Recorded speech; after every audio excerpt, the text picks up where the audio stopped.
Мамині вишні розквітли в саду, ніжно мене обіймають гілками.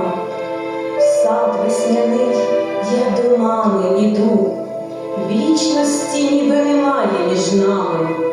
Ці пелюстки ніжні, мов сивина, снігом укрили матусині скроні. Мама у вишнях й сама, як весна, трісне в заду і до серця долоні. Може, квіти їй пісню співа, квіти у тиші тріпочуть несміло. Там, поміж вишень, здається, жива мама стоїть, та сліди засніжило. Маминих вишень п'янкий білий